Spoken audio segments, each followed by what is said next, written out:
So in the previous lecture we learned about acute wounds, the causes, various types of acute wounds and the various causes of them, and how we will manage each of the wounds like abrasions, contusions. We had a look at all of them. So in this lecture we will take up the next type of wound, that is the chronic wound. So we saw in the last lecture that chronic wounds are defined as any wound that has not healed for a duration of more than 2 weeks. So if the wound is not healed for more than 2 weeks, then that wound is called as a chronic wound. So in this week we learn about what causes these chronic wounds, and we will also have a brief overview of how we will manage these chronic wounds. So unlike acute wounds, the chronic wounds have not healed because of a reason. So there is always a pathology or a reason behind why a wound does not heal for a duration of more than 2 weeks. So these causes may be either local causes, or they may be regional causes, or it may be systemic causes. So the causes of non-healing ulcer or a chronic wound are divided into 3 types or 3 divisions, that is the local causes, the regional causes, and the systemic causes. So we will take up each of these things and take a look at what these things mean. So what are the local causes for a wound not healing? So what do we mean by local causes? Local causes means something that is there in the wound itself that is not allowing the wound to heal.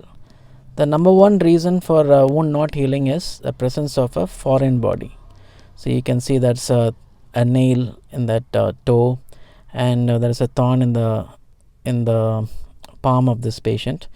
And what these foreign bodies does is they act as nidus for bacteria to come and colonize these foreign bodies. And since these foreign bodies do not have blood supply, the immune system cannot act on these bacteria, and they fester and they grow in the wound.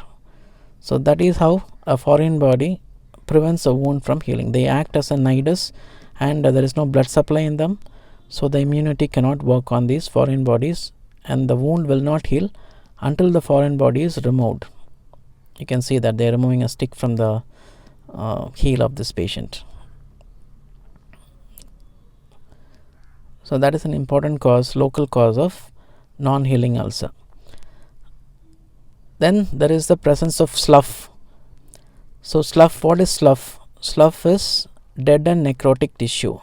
So dead and necrotic tissue again does not have blood supply, and it acts exactly like a foreign body.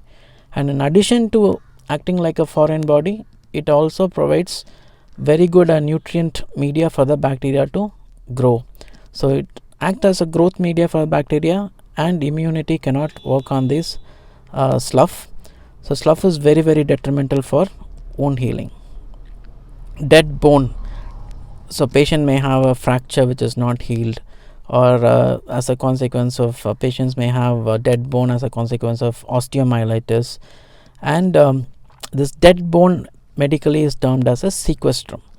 So again, a dead bone acts just like a foreign body. It acts as a house where bacteria can find refuge, and since there is no blood supply, the immune cells cannot attack them.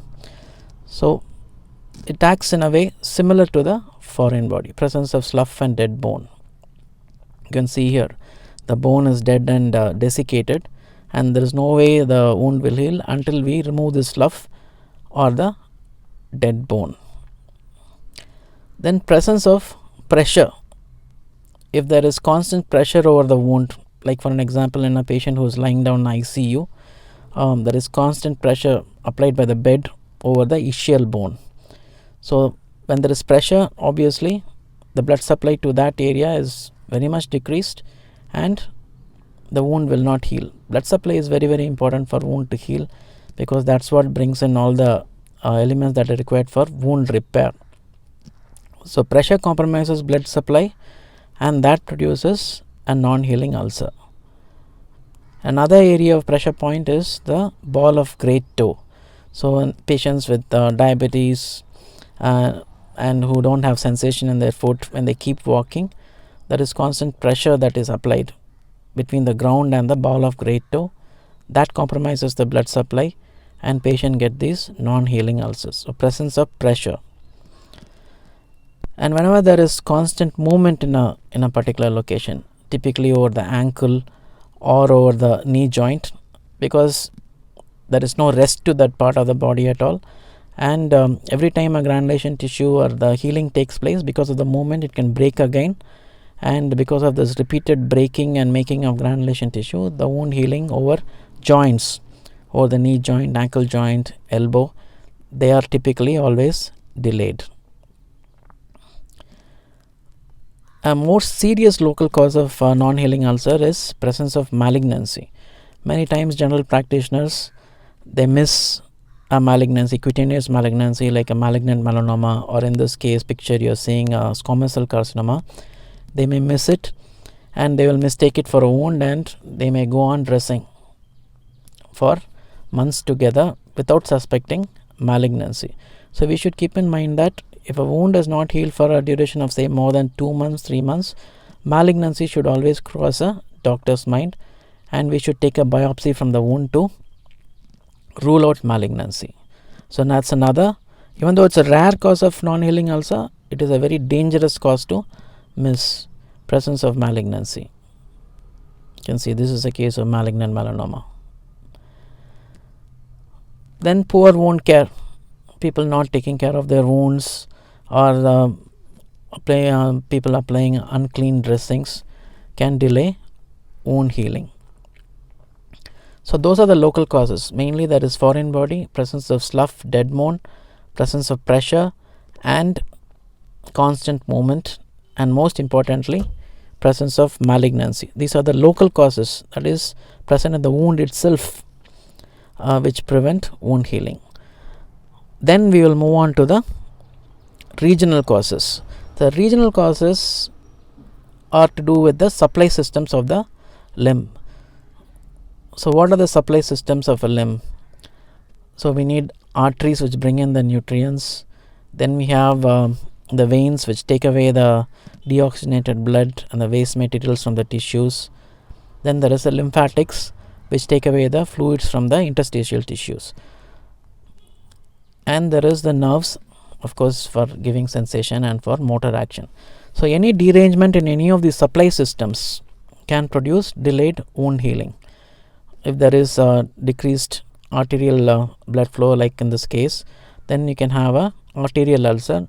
Typically arterial ulcers are always located in the very tip of the limb, because that's where the blood vessels are smallest, and that is where the blood supply is most likely to be compromised, and you can get a arterial ulcer. As far as the veins are concerned, patients can have varicose veins, patient can have a deep venous thrombosis, and these produces increased venous pressure, and venous ulcers typically occur, as you can see in this picture, over the medial malleolus, just above the medial malleolus is the common location for venous ulcers. And lymphatic ulcers is very common, especially in this part of the country.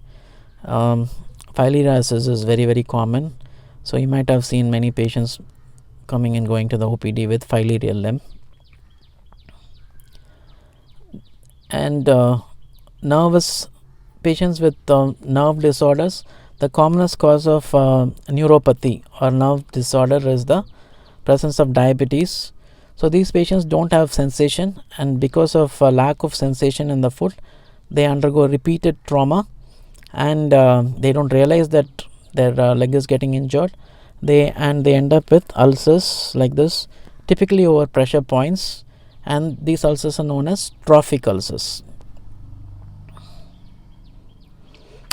Then once you have dealt with the regional causes, we will briefly have a look at what are the systemic causes. Malnutrition, it's a very important cause, because wound healing is an anabolic process, and patient will require nutrients to repair the wound. Especially patients will have to form collagen and proteins are very, very essential for wound healing. So malnutrition is very detrimental for wound healing. Diabetes affects wound healings in many ways, and that in itself is a separate class, and you learn about that later in your course. Patients with scurvy, it's a very uncommon disorder these days. During the days of sailing, due to vitamin C deficiency, this scurvy used to produce a lot of non-healing debilitating ulcers in sailors. Nowadays, of course, they are very, very uncommon. Mainly in scurvy, the main deficiency is there with collagen, and as we saw, collagen is very essential for wound healing, which is deficient in patients with scurvy. And by far the commonest cause of systemic cause of non-healing ulcer that we see in our practice is anemia. Lots of patients are anemic, and tissue oxygenation is very, very important for wound healing. If the patient's hemoglobin is less than 8, it is very, very difficult for the wound to heal. So anemia and malnutrition are the common things that we and diabetes are the common causes of non-healing ulcer that we see in our practice commonly. Then apart from these things, there are some specific ulcers produced by specific organisms, and if we don't target these organisms with specific antimicrobials, these ulcers will not heal. A common pathology we get in our part of the country is tuberculosis. You can see that this is a tuberculous wound, and how much ever we do the dressing, this wound is not going to heal until we diagnose the patient and start them on anti-tubercular therapy. Then syphilis, again we need to diagnose syphilis either clinically or by taking a swab and doing dark ground microscopy, and it has to be treated with penicillins or azithromycin. Chancroid, again another cause of non-healing ulcer. So these are all sexually transmitted diseases which need to be diagnosed, and chancroid is treated with cotrimoxazole. So we need to diagnose the specific infections and treat them with very specific antibiotics. Only then we can expect healing of these ulcers. No amount of dressing is going to solve these problems. And leprosy, of course, it's very uncommon these days. Again, patient will have to be started on anti-leprosy treatments like dapsone, rifampicin, etc. So how do we treat these chronic ulcers? So just dressing will not suffice to treat these patients. Just like we saw in the class on acute wound, all that patient required was immunization against tetanus and cleaning and dressing and some simple forms of treatment which are sufficient for managing acute wounds. But chronic wounds, on the other hand, are not that easy to manage. Usually it will require you to do some special investigations and diagnose the underlying cause before we embark on the treatment. So the treatment of chronic wounds is basically the treatment of the underlying causes. We need to identify the underlying causes and treat them. Only then will this chronic ulcers show signs of healing. So our aim of the treatment is to take a wound like this, which is a chronic wound with a lot of slough and necrotic material in it, and make it into a clean wound with nice healthy red granulation tissue, as you can see on the image on the right side. So we need to convert the wound which is appearing dirty as on the left side into a wound with a healthy granulation tissue as seen on the right side. So how do we do that? So we do that using two methods primarily in surgery. So one is by doing what is known as debridement. So we'll hear this term debridement again and again in your during the course of your training. Debridement means that we are surgically removing the dead and necrotic tissue. Surgical removal of dead and necrotic tissue is known as debridement. So you should all remember that. And dressing. So debridement and wound dressings are the cornerstones in the treatment of chronic wounds. So remove the dead and necrotic tissue and dress the wound. So what are the materials that we use for what are the solutions that we use for dressing chronic wounds. Again, like in acute wounds, the main solution that we use for managing and treating chronic wounds is normal saline. Again, this is the linchpin in the treatment of any of the wounds, whether it's acute or chronic wounds. And apart from saline, we use hydrogen peroxide. So H2O2, you might have heard of that in your chemistry classes. So when this comes in contact with the iron molecules in the blood, it releases oxygen. So this oxygen, as you know, is lethal to many of the microorganisms, and that is the theory behind the use of hydrogen peroxide. When it comes in contact with iron, it releases oxygen. This oxygen basically kills the microorganisms. Another solution that we use very often is known as USOL. USOL stands for Edinburgh University solution. It's a solution, very simple solution designed by Edinburgh University many decades back.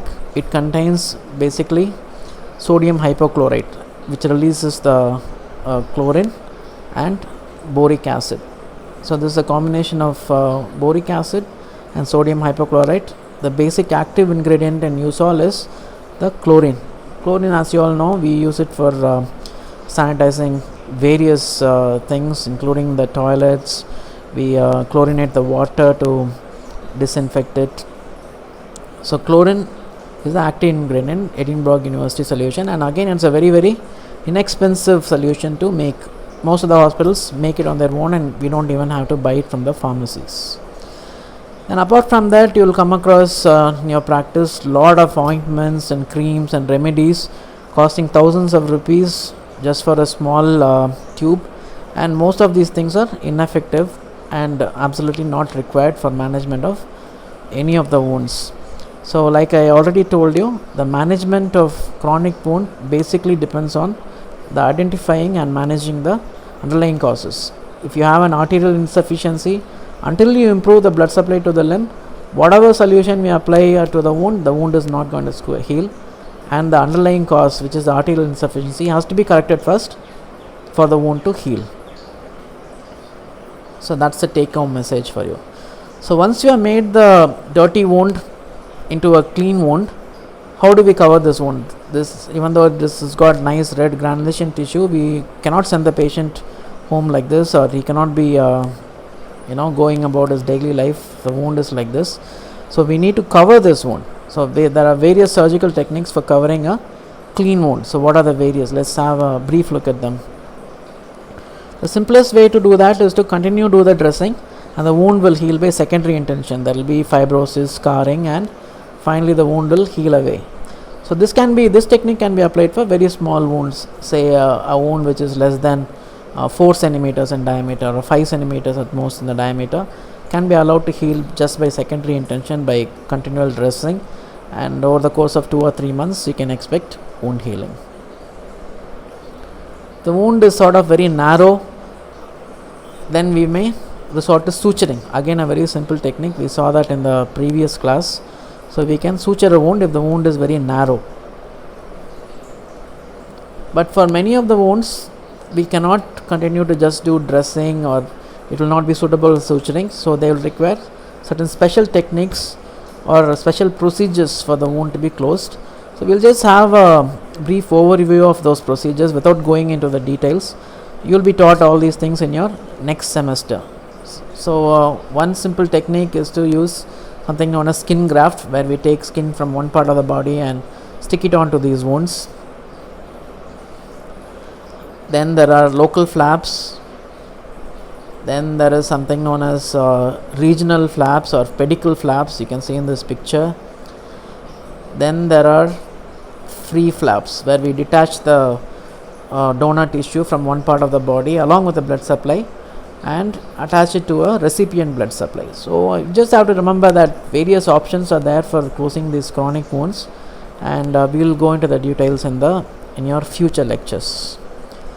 So this set of procedures, starting from simple dressing to suturing to a skin graft to pedicle graft to local graft and to free flaps, is known as a reconstructive ladder. So we are reconstructing the tissue. It is called a ladder because we are climbing from the simplest to the more complicated. So sometimes this is a short note. Again, we'll be covering this in your future lectures.